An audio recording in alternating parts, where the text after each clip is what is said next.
GM folks, what is going on? We're back at it again with another Arbitrum ecosystem update.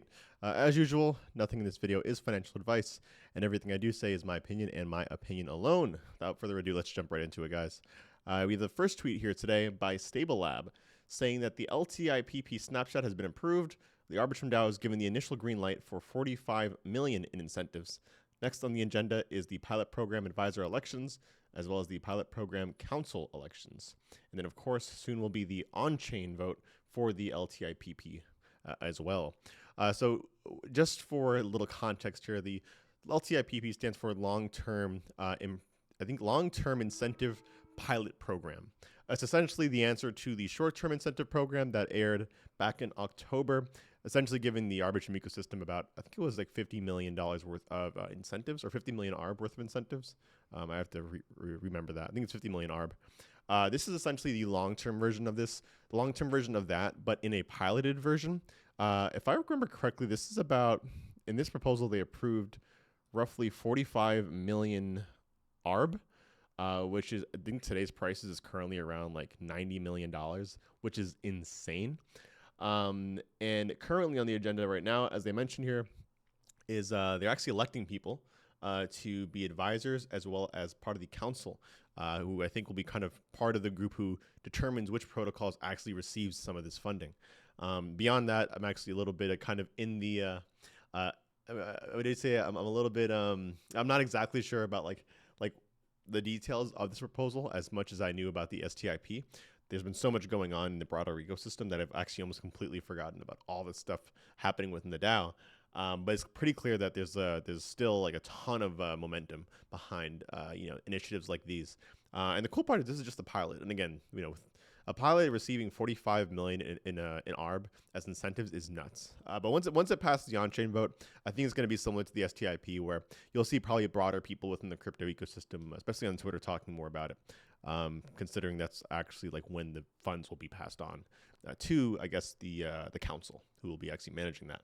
But definitely worth keeping an eye on. If you actually do want to vote on this yourself to see who you want to be part of the council or the advisor, make sure to go ahead and vote. A lot of familiar faces here, a lot of familiar names, especially on the council part. You have GMX, Carell, for DAO, a lot of familiar faces, that's for sure. But always good to see more things happening within the DAO.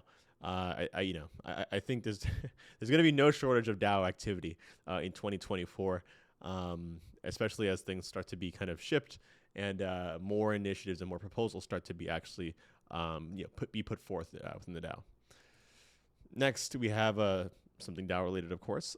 This is actually a post I put out back in August, essentially like giving a little guide on how to get started in Arbitrum governance.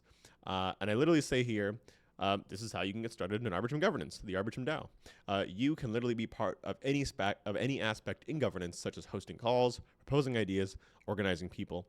And of course, I do mention the fact that you're essentially controlling over $4 billion at the time. I think now it's roughly over $7 billion, plus sequencer revenue. It's no joke, so here's how to get started.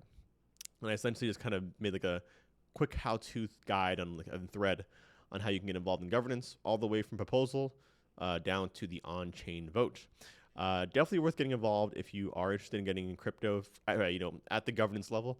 Arbitrum DAO is definitely like the most decentralized layer 2 DAO that exists, and our beholders do have complete control over the both chains, Arbitrum 1 and Arbitrum Nova, which, by the way, Arbitrum 1, it literally surpassed $12 billion in TVL today, according to L2B. So it's a lot of responsibility to carry by holding the ARB token, and I think that's it's not a lot of weight that people, I think, really put on it, just because I think there's so many kind of people posing as like actual DAOs, when in reality, most DAOs aren't even decentralized. So that's why I love to harp on Arbitrum DAO and Arbitrum governance, because it is truly decentralized. As token, if you hold tokens, you do have an actual say in governance and things that happen to the chain itself, as well as upgrades. And yeah, it makes that much of a difference. So definitely, if you're interested in getting part of the DAO, click on the link below. I wanted to talk about this tweet, not necessarily related to Arbitrum specifically, but definitely I think worth having a conversation about. So Public Goods Network, PGN, says, today we are sharing a bittersweet update on Public Good Network's future. Since launching the Public Goods chain in July 2023, our journey has been one of building and learning, fueled by the incredible support of the Public Goods Alliance, our community, partners, and of course, Gitcoin. But after a thorough assessment, and I'm skipping down here, after a thorough assessment, we have decided to wind down Public Goods Network over the next 6 months, closing it in June 2024. I wanted to go ahead and say here that, so for those of you who don't know, let me just give context. Public Goods Network is essentially an OP stack chain. It was one of the first actual OP stack chains that launched, as you can see, back in July of last year.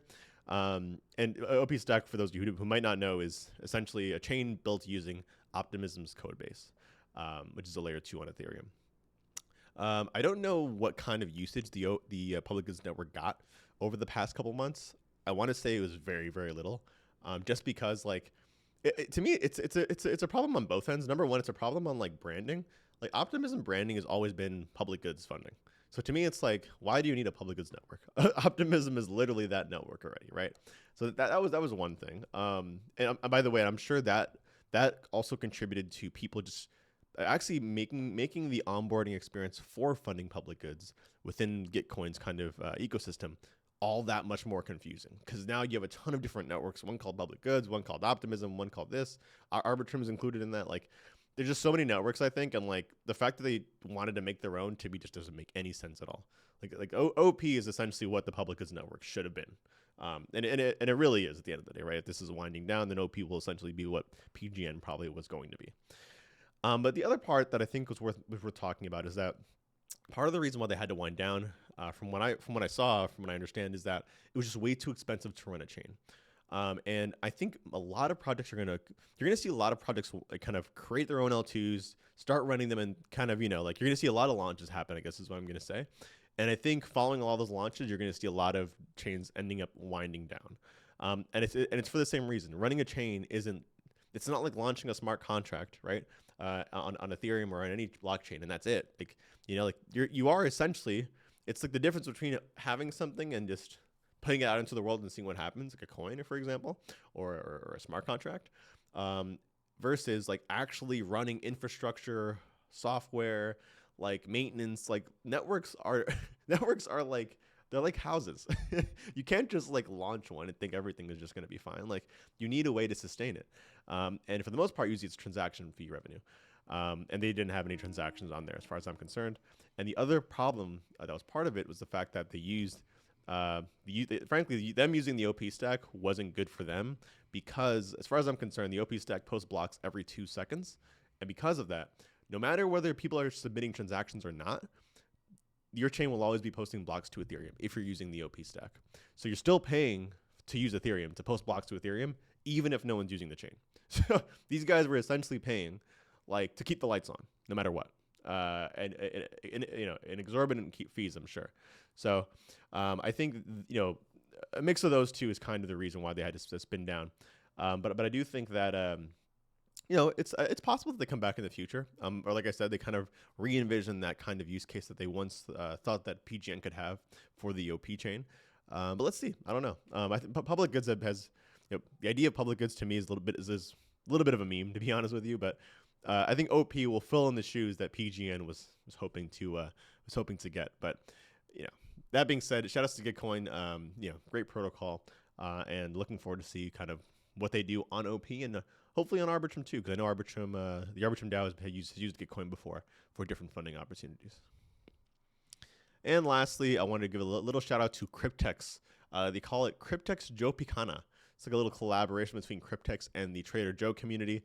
I have a background with Cryptex. For those of you who don't know, I'm not gonna get too deep into it. I used to host a Twitter Spaces way back in the day. Like, I want to say like 3 years ago, probably now. I was helping them host Twitter Spaces. Great group of guys, all from New York. That's a great reason why I like them. But they actually had a little shout out to me. If you can see it over here, right over here, it says "Be Fresh." He was like, "Yo, we had to pay some homage. Be Fresh was here. I love that. These guys are dope, man." They're essentially here we go.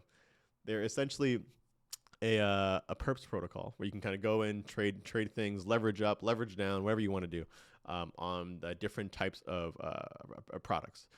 mostly being the crypto market cap, essentially. I'm not going to go too deep into it. Not being paid by them by any means, but I just wanted to give them a little shout out. Of course, not financial advice. Great guys over there, so love to see them win.